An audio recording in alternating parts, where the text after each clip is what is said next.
नमस्कार मित्रों, मैं हूं अशोक वर्मा। आप देख रहे हैं टीवी 20 न्यूज। अब शुरुआत करते हैं फटाफट खबरों का सिलसिला। आजमगढ़ जिले की बिलरियागंज थाना क्षेत्र के ग्राम ककरही निवासी 65 वर्षीय गुलैची देवी पत्नी स्वर्गीय मनसा 8 नवंबर 2020 से बगैर सूचना के ही अचानक कहीं चली गई। काफी खोजबीन और रिश्तेदारों में पता किया गया, लेकिन कहीं भी उनका पता नहीं चल पाया और ना ही कोई खोज खबर लगी, जिसकी सूचना थाना बिलरियागंज में तहरीर के माध्यम से दी गई थी। इसके बाद पुलिस द्वारा गुमशुदा की तलाश के वास्ते सूचना प्रसारित करने के संबंध में जो भी निर्देशित किया गया था, उसमें अमल में आकर गांव से लगाए शहर तक बस व रेलवे स्टेशन पर गुमशुदा का पोस्टर लगाया गया, लेकिन सफलता हाथ नहीं लगी। आज पुलिस अधीक्षक कार्यालय पर न्याय की गुहार लगाने आए लापता के दामाद और पुत्री ने बताया कि अब तक पता न चल पाने के कारण पूरे परिवार को अनहोनी की आशंका सता रही है। बेटी दामाद ने भी कहा कि माता जी के नाम से संपत्ति भी है, जिस ऐसे में उनकी संपत्ति को बहला फुसला कर या जबरन रजिस्ट्री कराने की भी आशंका बनी है। क्या कुछ कहा लापता महिला का दामाद ने, आपको सुनवाते हैं। हमारे सासू माता का हमारी सास हैं गुलैची देवी जी, जो 8/11/2020 को सुबह 7-8 बजे घर से बिना बताए कहीं चली गई। उनकी मानसिक स्थिति ठीक है कि नहीं ठीक है, इसमें कुछ कह नहीं सकते। कब से गायब है? 8 तारीख। आपने उनको खोजा, प्रयास किया? उनको खोजने के लिए हमारे पास जितनी क्षमता थी हमने पूरा प्रयास किया। पूरा आजमगढ़ शहर से लेकर रानी सराय, इधर खरिया तक, इधर सराय मीर, उधर अतरौलिया, बिलरियागंज, रौना पार, जीयनपुर, दोरी घाट, सब जगह चारों तरफ हमने खोजा, लेकिन कहीं कुछ पता नहीं चल पाया। आपकी सास के बच्चे कैसे? हमारी सास के 2 बच्चे हैं। एक बड़ा वाला है, हरिराम नाम है, वो विकलांग पैर से। एक छोटा वाला हरिश्याम है, इसका भी पैर जो है 5-7 साल से खराब है। बेटी कितनी है? बेटी 2 है, एक हमारी मिसेज है, एक हमारी मिसेज से छोटी है। ऐसी शिकायत आपने थानों में किए थे? थाने में हम लोग 8 तारीख को रात 11 बजे ही दिए, उन्होंने दर्ज किया 9 तारीख में सुबह में। और केंद्र व प्रदेश सरकार की नीतियों के विरोध में राष्ट्रव्यापी आंदोलन के अंतर्गत किसान सभा के लोगों ने कलेक्ट्रेट पर मौन प्रदर्शन कर जुलूस निकाला। किसान सभा के लोगों का कहना था कि वर्तमान में केंद्र सरकार किसानों के हित के लिए नहीं बल्कि पूंजीपतियों को लाभ पहुंचाने के लिए 3 कानून बनाई है, जिसका हम लोग विरोध करते हैं। किसानों को लाभ पहुंचाने के लिए सरकार द्वारा कोई कार्य नहीं किया गया है। आज किसान सभा ने जिला अधिकारी कार्यालय पर प्रदर्शन कर अपनी 5 सूत्री मांगों का ज्ञापन राज्यपाल को नामित ज्ञापन जिलाधिकारी को सौंपा है। क्या कुछ कहा इस वक्त नेता किसान सभा के नेता इम्तियाज बैग ने, आपको सुनवाते हैं। नेशनल एग्जीक्यूटिव का मेंबर। आज जो आप लोग मौन जुलूस निकाले, क्या है? ये पूरे देश में जो किसानों पर जुर्म हो रहा है, खासतौर से जो नया कानून उन्होंने 3 किसान विरोधी कानून बनाया, जिसको राष्ट्रपति ने कल अभी दस्तखत किया है। 26-27 को दिल्ली में किसानों का मार्च था। पूरे देश के 10 लाख किसान इकट्ठा होने वाले थे। सरकार ने सील कर दिया, सरकार ने ट्रेनों को बंद कर दिया, एसी ट्रेनें तमाम बंद कर दिया, बोगियां काट दी और दिल्ली को पूरा सील कर दिया। आप सब लोग देखे होंगे, आपके चैनल दे रहे हैं कि किसानों की इन 5 सूत्री मांगों पर किसान पूरे देश में आंदोलन चला रहा है। सरकार किसान विरोधी काम कर रही है। इसीलिए हम लोगों ने कल जो अपनी मांगों को लेकर के, और जब कल दिल्ली में किसानों पर लाठीचार्ज हुआ, आंसू गैस के गोले छोड़े गए हैं, जगह जगह किसानों को रोका गया, पंजाब से लेके बिहार तक और केरल से, तमिलनाडु से लेकर के आंध्रा तक जो किसानों के ऊपर उत्पीड़न हो रहा, किसानों की फसलों का दाम नहीं मिल रहा। सरकार जो घोषित कर रही है उसके आधे दाम पर किसानों के फसलों का, जैसे आजमगढ़ में ले लीजिए आप, गन्ने का 55 करोड़ रुपया चीनी मिल पर बाकी है, पिछले साल का भी नहीं दे रहे हैं। किसानों का धान 1840 रुपया घोषित है, लेकिन 1000 और 1200 रुपये में किसानों का धान खरीदा जा रहा है। सरकार इस पर मौन है, सरकार कुछ बोल नहीं रही। इसके खिलाफ आज पूरे देश के अंदर किसानों ने जिला मुख्यालयों पर मौन जुलूस निकाला है। इसके बाद फिर आगे आज के बैठक के बाद फिर हम तय करेंगे, घेरा डालो डेरा डालो, हफ्तों ये चलेगा, जिला मुख्यालयों पर हम इसको घेराव करेंगे। आजमगढ़ से एक बड़ी खबर है। बता दें कि जिले के सरायमीर थाना क्षेत्र में पुलिस से मुठभेड़ में 1 लाख का इनामी बदमाश सूर्यांश दुबे मारा गया है, जबकि एक दरोगा सहित 2 पुलिसकर्मी जख्मी हो गए हैं। शासन ने पुलिस की इस कार्रवाई पर पुलिसकर्मियों को 2 लाख रुपए इनाम देने की घोषणा की है। डीआईजी और एसपी के निर्देश पर एसओजी और सरायमीर पुलिस की संयुक्त कार्रवाई में ये सफलता पुलिस को मिली है। आपको बताते चले कि जिले की पुलिस को मुखबिर से सूचना मिली कि तरवा थाना क्षेत्र के बासगांव के प्रधान सत्यमेव जयते की हत्या में शामिल मुख्य आरोपी 1 लाख का इनामी बदमाश सूर्यांश दुबे सरायमीर थाना क्षेत्र में शेरवा गांव की बस्ती नहर की पुलिया के पास एक खंडहर में छिपा है। सूचना के आधार पर एसओजी और सायमीर थाने की पुलिस ने घेराबंदी की तो बदमाश सूर्यांश दुबे पुलिस टीम पर फायरिंग कर भागने लगा। इस दौरान बदमाश की गोली से एसओजी के एसआई श्री प्रकाश शुक्ला व कांस्टेबल घायल हो गए। जवाबी कार्रवाई में पुलिस की गोली से बदमाश सूर्यांश दुबे भी गंभीर रूप से घायल हो गया। घायल बदमाश को तत्काल जिला अस्पताल लाया गया, जहां डॉक्टरों ने बदमाश सूर्यांश दुबे को मृत घोषित कर दिया। घायल एसआई व कांस्टेबल को हायर सेंटर के लिए रेफर कर दिया गया। मुठभेड़ के दौरान घटनास्थल पर डीआईजी सुभाष चंद्र दुबे और एसपी सुधीर कुमार सिंह पहुंच गए। एसपी ने बताया कि मृत बदमाश सूर्यांश दुबे के ऊपर हत्या के 3 मुकदमे सहित लूट और मुठभेड़ के कुल 12 मामले जिले के कई थानों में दर्ज हैं। एसपी ने बताया कि बदमाश सूर्यांश दुबे के ऊपर 1 लाख का इनाम घोषित था। साथ ही पुलिस के इस उत्कृष्ट कार्य के लिए शासन की तरफ से 2 लाख अतिरिक्त पुरस्कार प्रदान किया गया है। शेरवा नहर की पुलिया पर जो कि थाना सरायमीर क्षेत्र में स्थित है, एक पुष्ट सूचना पर कि तरवा थाना क्षेत्र के बांस गांव में सत्यमेव जयते प्रधान जी के की हत्या का मुख्य अभियुक्त जो कि 1 लाख रुपए का इनामी बदमाश है, यहाँ पर एक खंडहर मकान में है, उस पर इसकी घेराबंदी की गई। अभियुक्त द्वारा अंदर से पुलिस पार्टी पर फायरिंग की गई। पुलिस पार्टी के द्वारा जब इसे कॉर्डन ऑफ किया गया तो अभियुक्त उसमें से फायरिंग करता हुआ भागा। कई थानों की पुलिस बल और मेरे और डीआईजी महोदय द्वारा तत्काल मौके पर पहुंचा गया तथा घेराबंदी की गई। अब मुलजिम द्वारा लगातार फायरिंग की गई और फायरिंग में एक उपनिरीक्षक और एक कांस्टेबल को गोली लगी। काउंटर फायरिंग में बदमाश को भी गोली लगी। तीनों को तत्काल हॉस्पिटल भेजा गया और जहां पर सदर अस्पताल में बदमाश को मृत घोषित कर दिया गया है। यह सूर्यांश दुबे एक शातिर बदमाश है और 12 मुकदमे इस पर पहले से हैं, जिसमें 3 मर्डर के मुकदमे, लूट और पुलिस मुठभेड़ के मुकदमे हैं तथा इसका भय और आतंक क्षेत्र में था। आज इस भय और आतंक से इसे मुक्ति मिली है, क्षेत्र को मुक्ति मिली है और क्षेत्र की जनता इनसे जो त्रस्त थी वो आज बहुत खुश है। शासन द्वारा 1 लाख रुपए के इनाम के अलावा 2 लाख रुपए इस उत्कृष्ट कार्य के लिए पुलिस टीम को अपनी तरफ से प्रदान किया गया है। आजमगढ़ की बिलरियागंज अंतर्गत पुराना चौक निवासी सालेह मिर्जा पुत्री मिर्जा राशिद बेग कल से लापता हो गई हैं, जिसकी गुमशुदगी की रिपोर्ट बिलरियागंज थाने में दर्ज कर ली गई है।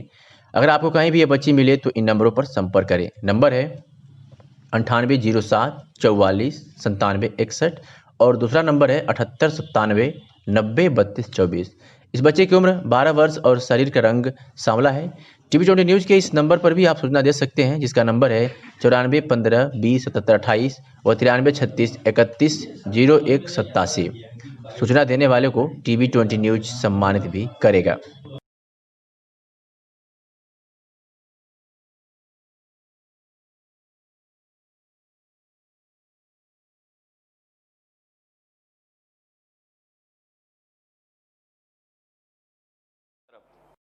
उत्तर प्रदेश के झांसी की सिपरी बाजार थाना क्षेत्र में बीकेडी से सिपरी बाजार मार्ग पर हत्या की वारदात को अंजाम दिया गया है। मॉर्निंग वॉक पर निकली महिला को गोली मार दी गई है, जिससे उसकी मौके पर ही मौत हो गई है। महिला की पहचान सीता होटल के पास रहने वाली ममता के रूप में की गई है। जानकारी मिलते ही एसएसपी दिनेश कुमार प्रभु मौके पर पहुंच गए, जिसके बाद शव को कब्जे में लेकर पोस्टमार्टम के लिए भेज दिया गया है। हत्या करने वाले बाइक पर सवार होकर आए थे, ये जानकारी मिल रही है। मामले की जाँच शुरू कर दी गई है। पुलिस ने बताया कि जल्दी हत्यारों को गिरफ्तार कर लिया जाएगा। कौन थी जी आपकी जिनके? छोटी बहू है हमारी। क्या हो गया? ये सुबह हमारे भाई ने हमें जानकारी दी फोन पे कि किसी ने गोली मार दी। सुबह 5:30 बजे यहाँ आके मालूम पड़ा, घूमने निकली थी तो उसे किसी ने गोली मार दी। बस इतने आगे हमें कोई जानकारी नहीं। किसी से कोई दुश्मनी नहीं, हमारी कोई दुश्मनी नहीं, किसी से कोई दुश्मनी नहीं है। ना हमारी ना हमारे भाइयों की, हमारे परिवार में किसी दुश्मनी नहीं है। ना कोई किसी से लेना देना है, ना कोई अपना काम कर रहा है, खा रहा है, पी रहा है, रह रहा है आराम से बढ़िया मस्ती से।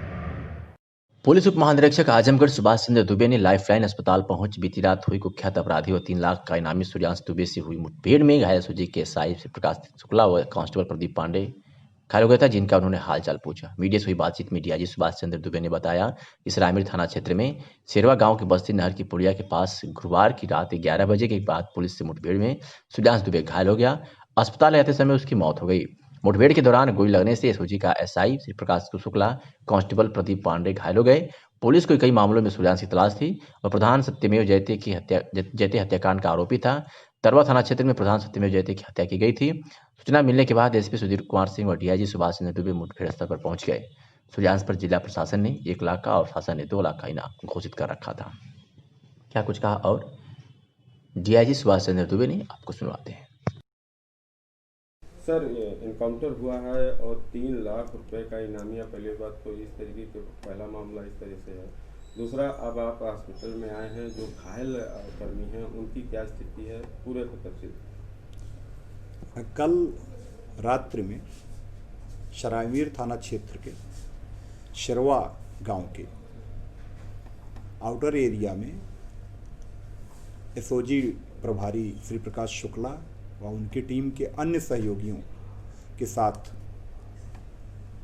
हार्डकोर क्रिमिनल के मुठभेड़ की सूचना पर पुलिस अधीक्षक आजमगढ़ और मैं स्वयं मौके पर मुठभेड़ स्थल पर पहुंचे थे। के बाद इसने जाकर प्रधान के घर में उनकी पत्नी से यह भी बताया था कि उसके द्वारा उनका गोली मार करके हत्या की गई है और उसके बाद वहां से फरार हो गया था।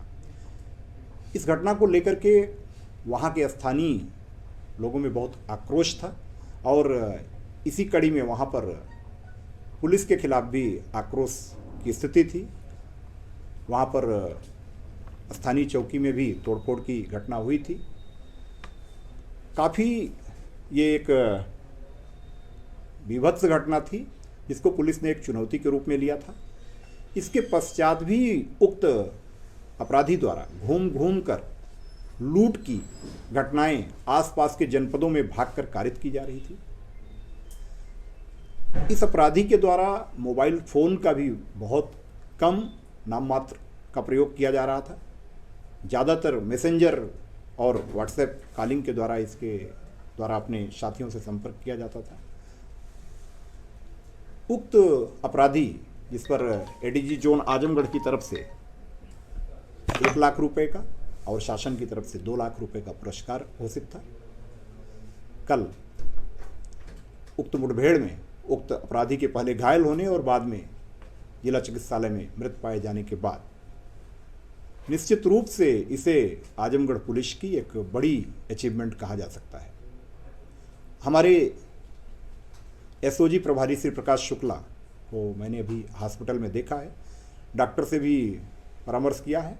डॉक्टरों का कहना है कि उनको गोली आर पार निकल गई थी और ऑपरेशन रात्रि में उनका सफलतापूर्वक किया गया है। अभी ठीक होने में लगभग 1 सप्ताह उनको लगेगा।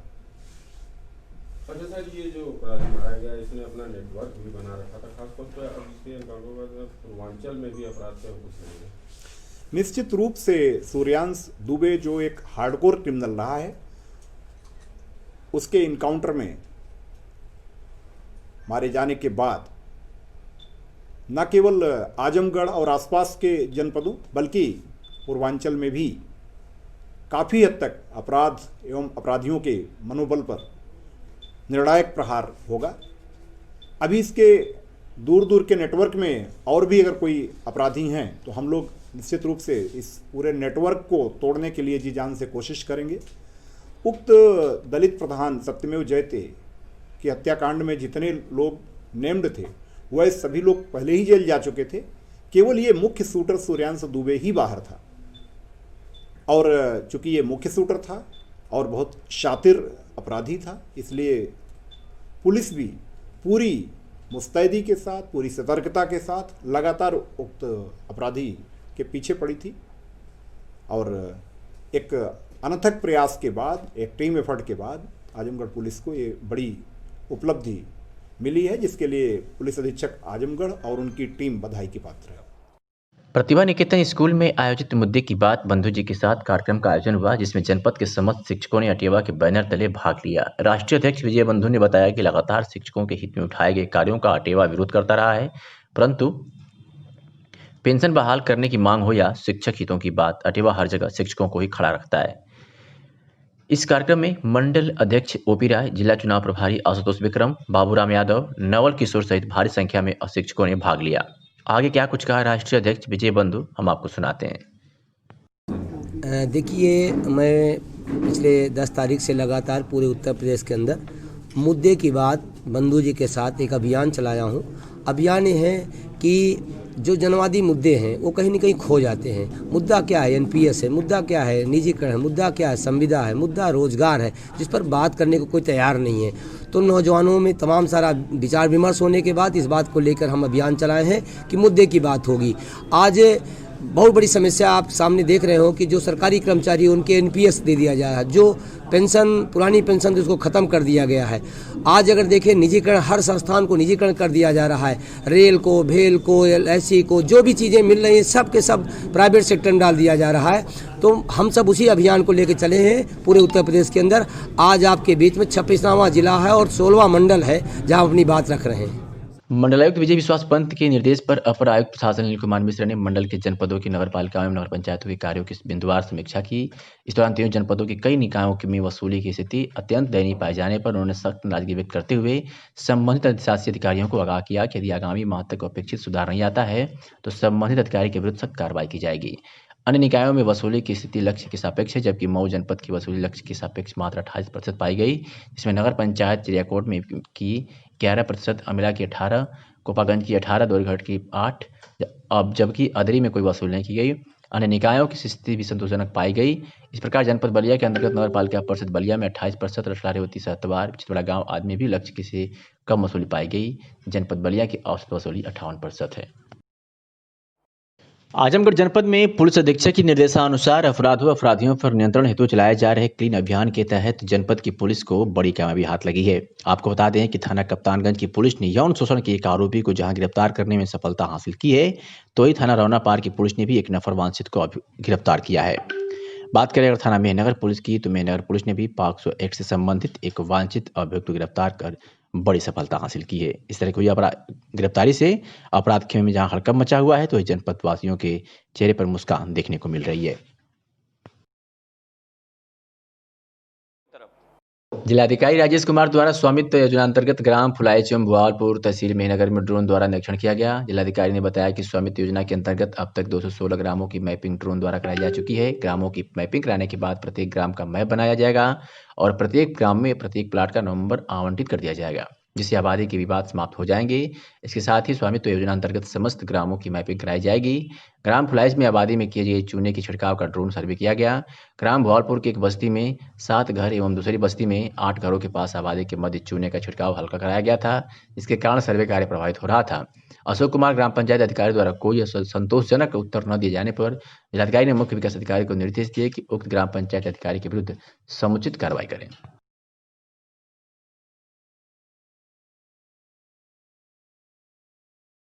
आज पूरी दुनिया में मार्शल आर्ट के जनक ब्रूस ली का जन्मदिन मनाया गया, जो लोगों को बिना हथियार की सुरक्षा करने का हुनर विकसित किया था, जिस पर दुनिया में हर देशों ने फिल्म भी बनाई, जो युवाओं में काफ़ी लोकप्रिय रही। आज आजमगढ़ में भी युवाओं में काफ़ी जोश देखने को मिला, जहां ब्रूस ली का 80वां जन्म दिवस अहमद रजा बाग मुकेरीगंज आजमगढ़ में martial art and sport promotion organization India की तरफ से धूमधाम से मनाया गया, जिसमें बच्चों ने हैरतगंज कारनामे दिखाए। मास्पो के अध्यक्ष आरिफ खान और सचिव अवधेश कुमार राजू ने बच्चों का मनोबल बढ़ाया और संस्था के सीनियर अनुपम वर्मा, संतोष यादव, वासिक रचा, आसिफ खान, मनोज प्रजापति, मुजाहिर आलम, परमेश निषाद और विवेक चौहान ने बच्चों को बधाई दी और ब्रूस ली के बारे में बच्चों को बताया। और उत्तर प्रदेश में अधिकतर लोग आरिफ राजू के नाम से ही जानते हैं हमको। हम 2 दोस्त हैं जो तकरीबन 20 साल से हम लोग इस मार्शल आर्ट को बच्चों को सिखा रहे हैं, प्रशिक्षण दे रहे हैं। और हमने अपने गुरु विजय थापा सर से ये कला सीखा है। बहुत ही तप करने के बाद हम लोगों ने ये कला को पाया और वही टारगेट हम लोगों का भी कि हम लोग से भी बच्चे सीखें और आगे जाएं। थोड़ा आप इस कार्यक्रम के आयोजन के बारे में बताइए और ये किस उपलक्ष्य में मनाया जाता है? ये आज का डेट है 27 नवंबर, जो ब्रूस ली का बर्थडे है, जन्मदिन। हम लोग ब्रूस ली का जन्मदिन बहुत ही धूमधाम से मनाते हैं, हमेशा मनाते हैं और आगे भी मनाते रहेंगे। ये हम लोग के कराटे मार्शल आर्ट के बहुत बड़े प्रचारक हैं और इन्हीं के जरिए आज पूरे वर्ल्ड में लोग मार्शल आर्ट विद्या को जाने हैं। जैसा कि कहते लोग, इसके जन्मदाता तो मेरे गौतम बुद्ध जी हैं, लेकिन उसका प्रचार इन्होंने ही किया और ये हमारे अच्छे मार्गदर्शक हैं। सर, सबसे पहली बात तो हमें मार्शल आर्ट हमारे लिए बहुत ही ज़रूरी है, क्योंकि हमें आजकल सेल्फ डिफेंस की बहुत ही ज़रूरत है, आत्मविश्वास की ज़रूरत है। खुद के ऊपर कॉन्फिडेंस रहना ज़रूरी है, जिसकी वजह से और हमें डिसिप्लिन चाहिए। और मतलब कि अब जैसे कहीं भी लड़ाई उड़ाई होती है आजकल, तो हर जगह तो हम कुछ लेके जा नहीं सकते। अब अचानक से कुछ पता चला तो क्या हम पहले जाएंगे वो लेने, चाकू ले जाएंगे कि अरे चाकू ले ले, बंदूक ले लें, तब तक तो काम हो जाएगा।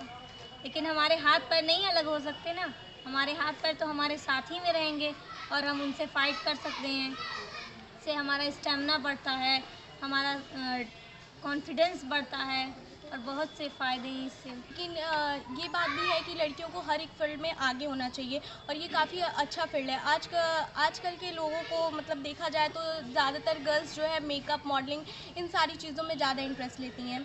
लेकिन उन लोगों को जो ज़्यादा ज़रूरी है उन सारी चीज़ों में इंटरेस्ट लेना चाहिए, just like martial art, because ये उनके लिए बहुत ज़्यादा ही ज़रूरी है। अगर वो कहीं पे भी बाहर पढ़ने जा रही हैं, बाहर स्पोर्ट्स के लिए जा रही हैं, तो इससे उनका आत्मविश्वास बढ़ता है और दूसरी चीज़ ये है कि उनको किसी के ऊपर डिपेंड रहने की ज़रूरत नहीं पड़ती है।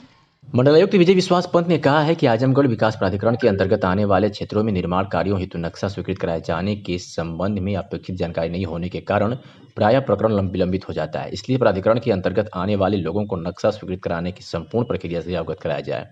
इसके साथ ही उन्होंने निर्देश दिया कि आजमगढ़ विकास प्राधिकरण के कार्यों में पारदर्शिता बनाए रखना जरूरी है। मंडलायुक्त श्री पंत ने बृहस्पतिवार को देर सायं अपने कार्यालय के सभागार में आजमगढ़ विकास प्राधिकरण की 16वीं बोर्ड बैठक की अध्यक्षता करते हुए एडीए के सचिव को निर्देशित किया कि नक्शे नियमानुसार ही पास किए जाएं, परंतु यह ध्यान रखा जाए कि अनावश्यक रूप से किसी को परेशानी नहीं होनी चाहिए। उन्होंने यह भी निर्देश दिया कि नक्शा पास कराने हेतु आवेदन के समय ही आवेदक को सारी बारीकियां और औपचारिकताएं बता दी जाए। चालू वित्तीय वर्ष में नक्शा स्वीकृत कराने हेतु ऑनलाइन प्राप्त आवेदनों की जानकारी करने पर अवगत कराया गया कि 39 आवेदन प्राप्त हुए थे, जिसमें कुछ निरस्त हो गए थे। शेष आवेदनों के संबंध में विभागों से एनओसी प्राप्त होने के पश्चात निर्णय लिया जाएगा। मंडलायुक्त ने निर्देश दिया कि एनओसी देने वाले विभागों और बिल्डर्स के साथ बैठक कर लें तथा एनओसी निर्गत करने हेतु विभागों को समयबद्ध करें ताकि अनावश्यक विलंब से बचा जा सके। जिलाधिकारी राजेश कुमार की अध्यक्षता में एक लकीर सभागार में जिला स्वास्थ्य समिति की शाही निकाह माह नवंबर की बैठक संपन्न हुई। इस अवसर पर जिलाधिकारी द्वारा जननी सुरक्षा योजना, नियमित टीकाकरण, प्रधानमंत्री मातृवंदना योजना, गर्भवती महिलाओं का पंजीकरण, परिवार नियोजन, आशाओं का भुगतान, आयुष ओपीडी, टीबी मरीजों का आंकलन, कोविड-19 आदि बिंदुओं से विस्तार से समीक्षा की गई। कोविड-19 की समीक्षा में जिलाधिकारी ने समस्त एमओआईसी को निर्देशित करते हुए कहा कि कोरोना पॉजिटिव केस की जो कॉन्टैक्ट ट्रेसिंग कराई जा रही है उसमें से 25 से ज़्यादा लोगों की सैंपलिंग भी कराना सुनिश्चित करें। नियमित टीकाकरण की समीक्षा में मार्टिनगंज, पवई, बिलरियागंज में फुल इम्यूनाइजेशन की खराब प्रगति पाए जाने पर जिलाधिकारी ने संबंधित एमओआईसी को निर्देशित करते हुए कहा कि प्लान बनाकर जल्द से जल्द 100% टीकाकरण कराना सुनिश्चित करें। इसके लिए एएनएम से वार्ता करें।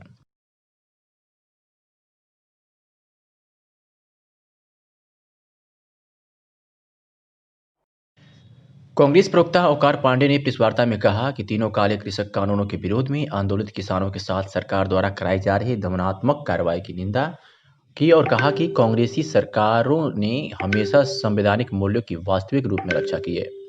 मौजूदा बीजेपी सरकार के हाथों में संवैधानिक मूल्य सुरक्षित नहीं है। आज सरकार लोगों के अधिकारों को रौंद रही है।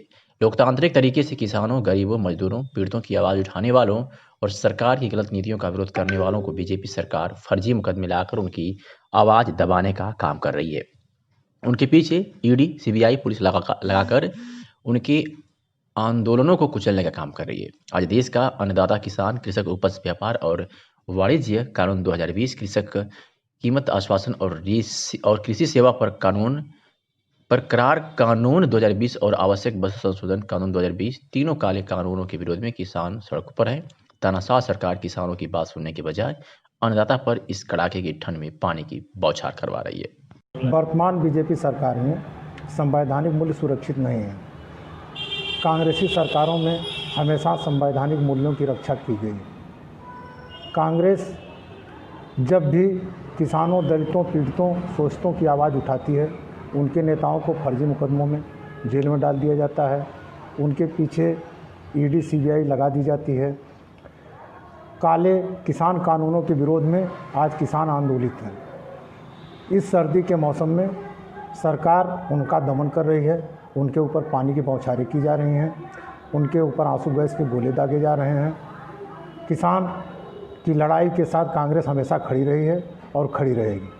और लखनऊ से इस वक्त की बड़ी खबर आ रही है, जहां पारा के रामपुर इलाके में खूनी संघर्ष का मामला सामने आया है, जहां जमीन के विवाद में उमेश रावत और सुशील रावत दो व्यक्ति आपस में भिड़ गए। दोनों के बीच जमकर मारपीट हुई, एक दूसरे पर गोली भी चलाई गई। उमेश के पेट में गोली लगी है, सुशील के पैर में भी गोली लगी है। दोनों तरफ के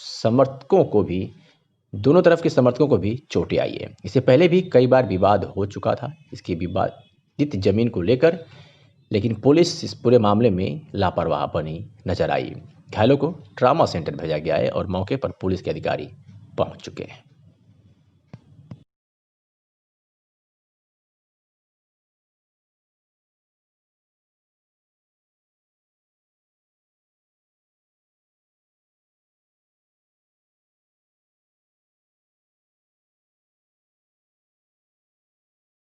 इसमें मेरे जो गोली मारी है वो सुशील थे, सुनील थे और उनका भांजा, उसका क्या नाम है, दुर्गेश। ये 3 लोग यहाँ पर गोली चलाई है और अदरवाइज जो थे वो ईंटा गुम्मा चला रहे थे। किस बात को लेकर विवाद हुआ था? बात कोई नहीं थी। बात इतनी सी थी कि किसान उसके सुनील के से ज़मीन बेची और सुनील ने क्या किया कि प्लाट बेच दिए, लेकिन रुपए नहीं दिए, रुपए एक को नहीं दिए। तब किसान ने क्या किया कि अपने जितना रुपया था मांग रहे थे, किसान को रुपया नहीं मिला। किसान ने क्या किया कि भैया कहने लगे कि ऐसा कीजिए, अपनी मेरी ज़मीन छोड़ दीजिए। ज़मीन छोड़ने के लिए कहा गया तो सुनील ने क्या किया कि ना ज़मीन छोड़ रहे थे, ना ही पैसा दे रहे थे। तो आज किसान ने क्या किया कि अपना कब्जा कर रहे थे। तो सुनील, सुशील और उनका भांजा दुर्गेश, ये 3 लोग आए, डायरेक्ट आके गोली डायरेक्ट मारना स्टार्ट कर दिए। मौके पर कुछ कारतूस भी मिली हैं, पाई गई हैं। और क्या मामला था? और मेरे भाई उमेश को गोली लगी है, जिसके 2 गोली लगी हैं, एक ये लगी है और एक ये लगी है। 2 गोली ये लगी हैं और मेरे माँ को ये लगी है, पापा के भी लगी है। 3 लोग के गोली लगी है। 3 लोग गोली लगी जी। अच्छा। और हमने इससे पहले भी विवाद हो चुका? इससे पहले विवाद हुआ, मैं थाने में भी गया और चौकी पर भी गया, लेकिन इसमें कोई सुनवाई नहीं की गई। मेरी कोई सुनवाई ही नहीं की गई। भाई को एक बार जो है बेल्ट से मारा गया, मेरे पास रिपोर्ट आज भी रखी हुई है। मैं चौकी लेके गया, लेकिन मेरी सुनवाई नहीं की गई। वो रिपोर्ट आज भी रखी, वैसे रखी। और मेरे भाई के पीठ पे जो बेल्ट मारी गई थी कौन सी चौकी गए थे? ये पारा थाने, सादरा चौकी। अच्छा। इस पे गए थे, लेकिन सुनवाई कोई नहीं की गई थी। क्या कार्रवाई हो रही पुलिस द्वारा? आज भी कोई कार्रवाई नहीं हो रही। कार्रवाई ये बोल रहे हैं, पुलिस वाले ये बोल रहे हैं कि गोली खुद मार के चले आए हो। खुद गोली अपने हाथ से मारी गई है। अच्छा। किसान खुद अपने गोली मारी है, किसी ने नहीं मारी है। और जबकि यहाँ पर मौके पर हम लोग खुद थे, देखी थी। ये सब जमीन के विवाद की वजह से हुआ। किसान को रुपया ना मिला, बस इसके लिए विवाद हुआ। और ये आज सुबह लगभग 11:30 बजे के आसपास की घटना है। ये रामपुर है, मजरा सलेमपुर पतौरा, यहाँ की ये घटना है।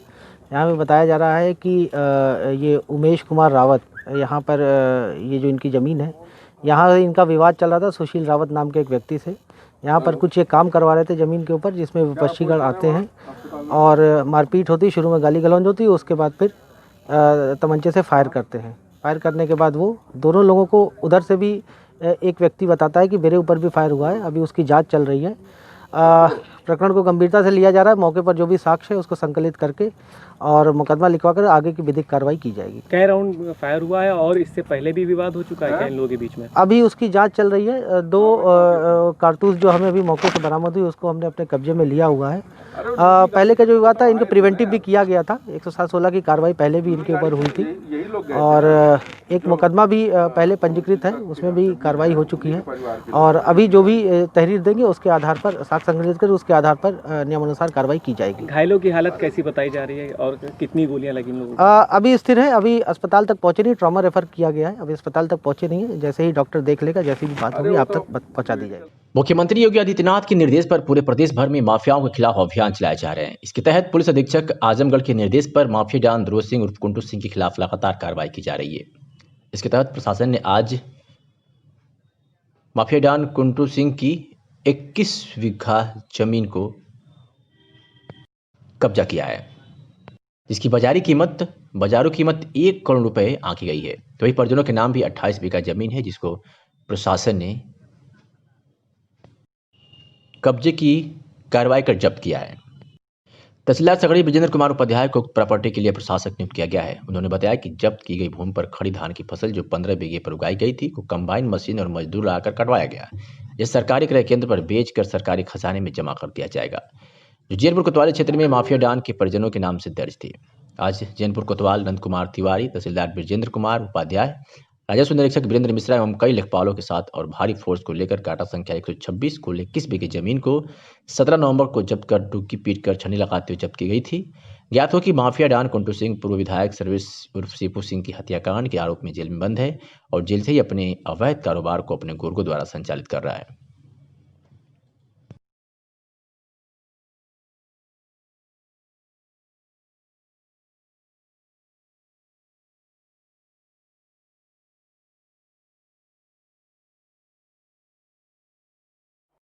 आजमगढ़ में आज रिक्शा स्टैंड पर अखिल भारतीय समरसता विचार मंच के पदाधिकारियों ने भारत के पूर्व प्रधानमंत्री जननायक विश्वनाथ प्रताप सिंह की पुण्यतिथि मनाई।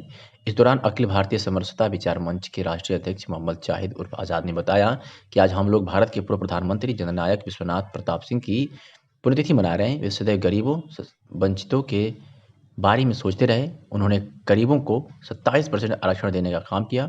गरीबों के लिए किए गए कार्यों को भी हम कभी लोग भुला नहीं सकते हैं। वह गरीबों के मसीहा थे। क्या और कुछ कहा राष्ट्रीय अध्यक्ष मोहम्मद जाहिद उर्फ आज़ाद ने, सुनवाते हैं। जननायक गरीब, वंचित, शोषित, अल्पसंख्यक, पिछड़े, दलित सारे समाज की एक बहुत बड़ी इबारत लिखने का काम करने वाले जननायक परम श्रद्धेय विश्वनाथ प्रताप सिंह जी ने एक ऐसा कदम उठाया जो आज गरीबों के हकों के लिए लड़ने का काम किया और गरीबों को 27% आरक्षण देकर गरीबों को एक बहुत बड़ी एक लकीर खींचने का काम किया, जो आज आप लोगों के सामने जीती जागती नज़ीर है।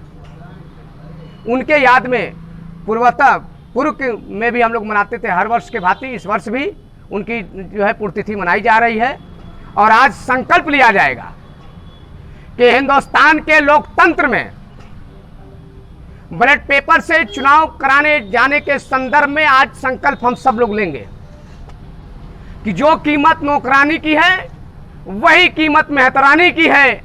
हमारे वोट से प्रधानमंत्री पैदा होगा और गरीब जो गांव में झोपड़ी में बैठा है उसके वोट से जो है प्रधान पैदा होगा। ये दोहरी पड़ाव वाली नीति का हम विरोध करते हैं। हम हिंदुस्तान में एक ही घाट पर शेर और बकरी को पानी पीने वाली व्यवस्था हम लागू करना चाहते हैं। अब मंडल कमीशन जो आया, जो लागू हुआ 89 में, ये साक्षात गवाह है हिंदुस्तानियों के लिए कि एक ही लाइन में एससी और बैकवर्ड और फॉरवर्ड अपर क्लास के लोग बैठकर एक दूसरे का गले मिलेंगे, लेकिन कुछ नफरत फैलाने वाली तंजीमें हिंदुस्तान के अंदर काम कर रही है कि आपसी भाईचारा को इतना तार तार करके रख दिया है कि एक भाई दूसरे भाई से मिलने से कतराता है।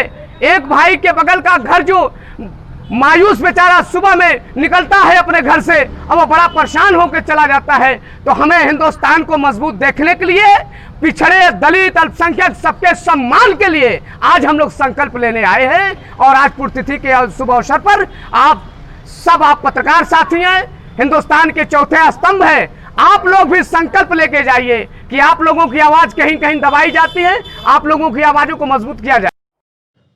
प्रदेश के मुख्यमंत्री योगी आदित्यनाथ की पहली प्राथमिकता है कि हमारा देश प्रदेश हरा भरा हो। तभी संभव है जब हमारे हरे भरे पेड़ की रक्षा हम स्वयं करें। पर्यावरण जब हरा भरा होगा सभी स्वच्छ भारत का सपना पूरा होगा। लेकिन सरकार के मंसूबे पर पूरी तरह से पलीता लगाते हुए लेखपाल सुजीत यादव ने यह संदेश दे रहे हैं कि सरकार आदेश में रखेंगे पर जो मैं चाहूँगा वही होगा। मेहनगर तहसील के गजोर में कब्रिस्तान में लगे हरे पेड़ को दिन दहाड़े बिना किसी आदेश या बिना किसी नीलामी के लेखपाल साहब कटवाने में लगे हैं। ग्रामीण ने जब इसका विरोध किया तो उन्हें यह कहते हुए टाल दिया गया कि हम जो चाहेंगे वही होगा। तस्वीर खुद बयां कर रही है कि लेखपाल कितना दबंग है और हरा पेड़ काटना जहां आम आदमी के लिए जुर्म है, वही लेखपाल साहब पर प्रशासन कितनी कार्रवाई करता है यह तो आने वाला समय ही बताएगा। इस बाबत जब जिला के फॉरेस्ट अधिकारी से संपर्क साधने का प्रयास किया गया तो उनका मोबाइल स्विच ऑफ जा रहा था, तो वही आला अधिकारी बात करने से कतरा रहे थे। इससे ऐसा प्रतीत हो रहा था कि कहीं मिली भगत तो नहीं हरे पेड़ कटवाने में। खैर जो भी हो, अब लेखपाल साहब की जांच होने के बाद ही दूध का दूध और पानी का पानी होगा। सरकारी संपत्ति सरकारी जगह पर शीशम का पेड़ था। सुजीत कुमार यादव लेखपाल है जो कटवा रहा था बिना प्रधान की अनुमति के। और ये सरकार के मंशा के विपरीत काम करता है। जो भी सरकार की योजना आती है उसके अलग ही अपनी योजना चला के काम करता रहता है। ये हमेशा से गलत आदमी है, इसको इस गांव से हटा दिया जाए। गांव वालों की यही मंशा है। ये सरकार की जितने योजना आती है उसके विपरीत में काम करता रहता है, गांव के लोगों को भड़काता है, आपस में लड़ाता है। ये इस लेखपाल का काम है। इसको इस गांव से हटाया जाए या सस्पेंड मुअत्तल किया जाए। जिलाधिकारी राजेश कुमार द्वारा आजमगढ़, छतवारा, देवईत, मेहनगर, जिगनी, पलाना, मेहनाजपुर के 26 तहसील मेहनगर में से 0 किलोमीटर से 37 किलोमीटर तक कुल लंबाई 11 किलोमीटर विकास खंड पलाना को 2 लेन से जोड़ने संबंधी कार्य का निरीक्षण किया गया। अतिशासी अभियंता लोक निर्माण विभाग द्वारा अवगत कराया गया कि उक्त कार्य हेतु 10,680,00,000 रुपए के सापेक्ष 5 करोड़ की धनराशि प्राप्त हुई है, जिसमें 10 किलोमीटर 400 किलोमीटर लंबाई में चौड़ीकरण का कार्य पूर्ण है तथा 3 किलोमीटर ईटीए का कार्य पूर्ण हो गया तथा शेष कार्य प्रगति पर है। इसके साथ ही जिलाधिकारी द्वारा तहसील मेहनगर के लगभग 150 मीटर आगे बाईं तरफ एक स्थान पर RES के तकनीकी टीम के द्वारा सड़क खुदवाकर BC एवं ETA की माप कराए जाने पर BC 3.4 सेंटीमीटर, ETA 8.50 सेंटीमीटर पाया गया। इसके साथ ही सड़क की लंबाई, मोटाई और चौड़ाई की भी जांच कराई गई, इसमें मोटाई सही पाया गया।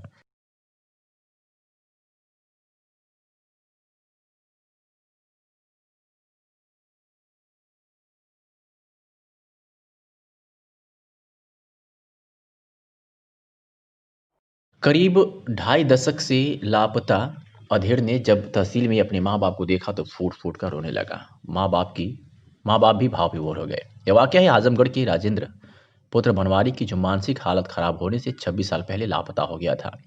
सराय निवासी बनवारी के 8 बच्चों में सबसे बड़े बेटे राजेंद्र की शादीशुदा जिंदगी अच्छी नहीं थी। पहली पत्नी से नहीं बनी और वह मायके गई तो वापस नहीं लौटी। उसे एक बेटी निर्मला है। दूसरा ब्याह हुआ लेकिन उससे भी राजेंद्र की नहीं बनी। दो विवाह के असफल होने के बाद राजेंद्र की मानसिक स्थिति खराब होने लगी। बताया जा रहा है कि 1994 में वह घर से एक दिन लापता हो गया। गुरुवार को मैसूर के एक ट्रस्ट के पदाधिकारी उसे लेकर आजमगढ़ पहुंचे और उसके माँ बाप को सौंप दिया। ट्रस्ट अधिकारियों ने बताया कि गूगल की मदद से मिशन अस्पताल की तलाश की गई और उसके जरिए राजेंद्र के परिजनों से वीडियो कॉलिंग पर बात कराई गई। जीवन में दर्द है तो सुकून भी है। इसका सशक्त उदाहरण आजमगढ़ के कस्बा सराय में गुरुवार को देखने को मिला। 26 वर्षों तक अपने गांव और अपनों से करीब 1800 किलोमीटर दूर कर्नाटक में भटक रहे राजेंद्र की घर वापसी हुई। स्वयंसेवी संस्था की पहल और गूगल सर्च इंजन की मदद से वर्षों पूर्व कुछ मानसिक और व्यथित राजेंद्र वाराणसी से ट्रेन के जरिए कर्नाटक चले गए थे। 2009 में कर्नाटक के मैसूर जिले में नजनगौड़ में स्थित करुणालय चैरिटेबल ट्रस्ट के आश्रम वालों की नज़र मानसिक रूप से परेशान राजेंद्र पर पड़ी और यहीं से सेवा की नींव पड़ी। आश्रम इलाज के बाद 2018 में राजेंद्र की सेहत में सुधार होने लगा और पूछताछ जांच पड़ताल के बीच गुरुवार को अपनी ही छत्र छाया नसीब हुई। 26 वर्षों के बाद अपनी माता लाची देवी, पिता 90 वर्षीय बनवारी, 46 वर्षीय भाई महेंद्र से मिलकर राजेंद्र खूब रोया। शाम 5 बजे सदर तहसील का परिसर में मौजूद हर शख्स इस भावपूर्ण दृश्य को देखकर द्रवित उठा। थोड़ा सामान्य होते ही राजेंद्र ने अपनी इकलौती बेटी निर्मला के बारे में पूछा। भाई ने बताया कि निर्मला का ब्याह हो गया है, अब तुम नाना बन चुके हो। इतना सुनते ही उसकी आंखें एक बार फिर से नम हो गई। उसने अपनी बेटी से मिलने की इच्छा जताई तो परिजनों ने कहा कि सभी घर आ रहे हैं, बस जल्दी से घर चलो। में हमको राजेंद्र 2008 में मिला था। वहाँ ऐसे ही रोड पे चला जा रहा था। वहाँ से हमारा सिक्योरिटी लोग ने उनको अंदर लाया और हमने उनका मानसिक परिस्थिति देखकर उनको अंदर लिया। तब से हमारे पास है और उसका इलाज करवा दिया। इलाज से वो ठीक हो गए। ठीक होने के बाद वहाँ जरा सब लोगों का काम रहता है, इनको ऐसे ही नहीं छोड़ना है। हमको ऑक्यूपेशन थेरेपी बोलते हैं उसको काम देख के सुधारना एक थेरेपी है। उससे उसका काम गार्डन देखभाल करना वो कर रहा था, अच्छी तरह से कर रहा था। 2 साल से पीछे 2018 हाँ 30 साल पहले से इनको चले गए और उसके बाद हम लोग 2-4-10 साल के बाद उम्मीद कम कर दिए कि भाई हमारे नहीं है। हम लोग खोजा इनको, हमने बहुत खोजा मगर मिले नहीं।